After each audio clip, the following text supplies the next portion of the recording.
Do you believe that there was a transition from... This is Sophie. Sophie is the high priestess of print in Seminyak. Her magazine, The Yak, defined the history of Seminyak for the past 20 years. From modern minimalism to hipsterism. Does that make sense? Absolutely. That was Deus. That was Canggu. Right. That would be Dustin. Right? Okay, Dustin, yeah. No. They're longboarders. So within the longboard, there is a beautiful belief, understanding the nature and everything of surfing, as opposed to the quick, hard and fast waves, shortboards, and a lot of t-shirts. No, I think everyone exists on a sideline, right? So those are the really hard, fast Oxbow people, like the Quicksilver. It's very competitive, right. And then Deus is a much more relaxed style to be in life. We all exist in the same world, right? You get a longboard and you have fun with it, and the others are really competitive. Right. So there's a different energy.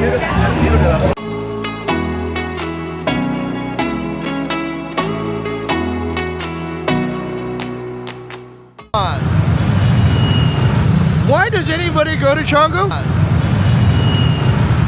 Yeah. How do you feel about the traffic in Canggu? It's every day. Every day. Yesterday like this, 2 hour here. 2 hours. All right, I'm at one of the most unforgettable attractions in Canggu, and it's probably the Canggu shortcut. Probably good for peak season, but probably most unforgettable local. What do you call it? Yeah. It's always pretty bad like this. Do you want to give a comment on how bad the traffic is? Horrible. It's horrible. Horrible. All right, that good. Okay. How are you doing high season? Yeah. Wait, is it like this every day? During high season, I think so. Oh yeah. Beginning of the year, end of year, not so much. That was the last time I was here. Okay, so we know it's During summer, it's like this. we know it's high season because of this particular traffic then, yeah? Yes. Where are you from? Costa Rica. Oh, habla español entonces, yeah? Obviamente. Bienvenidos a Bali, yeah. Okay. ¿Hace cuándo? ¿Hace cuándo sí? I got here yesterday. Oh, okay. Okay, For bienvenidos. like a month and I'm out. All right, sounds good. All right. Yeah, basically watch. I'm gonna beat this motorbike by running or just walking. Walking briskly. It's actually easier if you just get off and walk.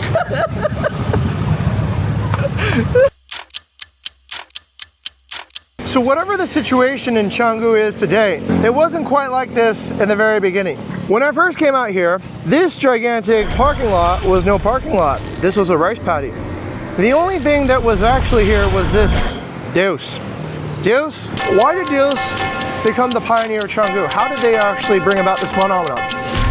So what Deus did was Deus set, I would say, a community center. That's probably the best way to describe the Deus experience. One of the most critical misconceptions about property investment is the over-dependency and the over-prioritization of location. Location in Bali is not nearly as important as guest experience. The way I break it down is this. In order to actually have a successful investment property, you need to look at all the components of a successful business. You need to have your property attributes. Your property attributes can be broken down into a design and a location. This is just one pillar that supports the guest experience. The second pillar that supports the guest experience is the kind of team, is the culture, is the people that you choose to actually manage and operate your property. If you choose quality people, you will be able to sustain an incredible guest experience over indefinite amounts of time. A terrible team will have inconsistent experiences to guests and therefore inconsistent investment performance. Let's go to the heart of this. Let's go find somebody at Deus who really started from the very beginning and can share a lot with us about how they built incredible guest experiences over the past 15 years.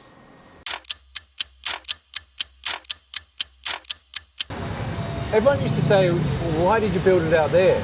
I want you to meet Amo. Amo is one of the most incredible people I've ever met. He is literally a walking history of the early culture in Canggu. His oral traditions and memory and strong wit are so inspirational. It's very few times that I've actually encountered somebody in Bali with this depth of knowledge, this clear understanding of history, and this almost predictive magic about knowing where trends are going to arise from.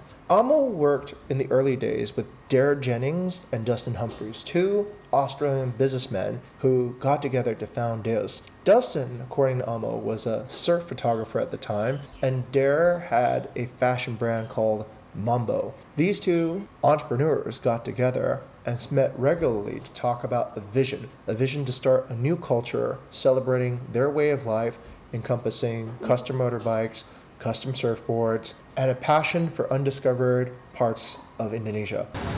Everyone used to say, why did you build it out there? And their response was, well, this is where we live, and it's more of a destination. But here what we've got is we've got the Benkel at the back to make motorbike. We've got a surfboard manufacturing. We have a paint bay. We've got a photographic studio. It's a complete. And unbeknownst to them, it was also it was one of the precursors to what people were asking for from a retail experience. Right. And it wasn't sort of planned, I don't think. You know, you have to scrape their brain for that information. But it was more of a. I first started coming here with my sons to surf down at the bottom of Batu Belong, and in those days there was one restaurant. It was at Echo Beach.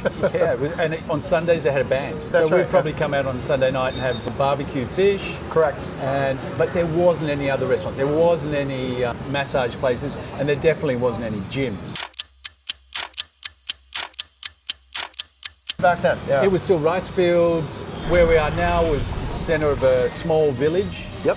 There was a few houses on the other side of the road. Directly opposite, there was nothing. There was just a rice field. Yep. And so the guys that started Deus Indonesia was Jennings, who started Deus itself with Kabi Tuckwell. And he met on a business class flight because he's got a house. Dare has a house in Rawa, and he'd been coming here for years and years. He had, before the Rawa house, he had one in Umalas. So he's been coming here for over 20 years. The brand that preceded Deus was Mambo. And Mambo actually had a store here in Bali. And back in those early days, it was interesting because, you know, there was, you can see the art that's on the walls of stuff. Andrew Wellman, and he'd been living just up the road. He just lost the lease on his place late last year, and he'd been there for 20 years. His lease originally was 20 years, and because that's what the leases were in those days. Correct. And so it's people like him, and then you've got a guy called Patrick who's a human rights lawyer down the road. And then you've got Dare, who's a self-made millionaire in the fashion industry, and then you've got me, who's a designer for large corporate events, and then you got all these. And we had this thing, and we all met at the cafe down the bottom. Right. At what we used to call the Wok, the Wurrung of Knowledge. I love that. Wow. That's super special. Is that actually a real place now, or? No, it's right where. No, it's where Mexicola now sits. Oh, okay. Do you remember what the name was, the official name of it back in the day? It was this lady. It was just an old Wurrung. I think all great businesses are actually trying to solve this question, which is, the question is, how can I make a timeless design, right? And I think the educated answer is you have a timeless culture. If you have a timeless culture, then that culture will find its way, surprising like a hermit crab, right? Yeah. To find a new shell, to find a new way of continuing itself. And to me, I think the Deus legacy was that Sunday party. Actually, that Sunday party was like the Sunday sessions. Yes, I didn't know there was a name for it, but I think that was the reason why you had a migration from a huge catch basin, right? People would migrate all the way from Kuta, from Jimbaran to do. It represented something, I think, that was, I don't know if you guys knew it, but it was the beginning of hipsterism. It was the beginning of people looking We've for... been accused of worse. I love the remark one of my that. sons once made, and someone said, "Oh, when did you become a hipster?" And my son turned around and said, "He didn't become a hipster, he's always been a hipster." Well, a hipster would deny that. And I just sort of looked at him and said, "Well, you sure you know the definition of hipster?" Hipster is undefinable. He went to Japan and he saw this culture of these kids in really cool denim and selvage, and they were riding these bikes that stripped down, and it was replicating what happened in the 60s. Marlon Brando. In England, you know, the cafe racer, where they used to ride from cafe to cafe. That was a night out on a Saturday for these English lads back in the 60s. Okay. And so they were replicating it in Japan, and he just went, so cool. And that's where he said, this has got legs. This hasn't taken the rest of the world yet, but these kids here in Japan are already they're on doing it. Canggu today is quite a different place than it was 13 years ago, but you can see that this strategy is being exercised by the new Nuanu development further up the coastline.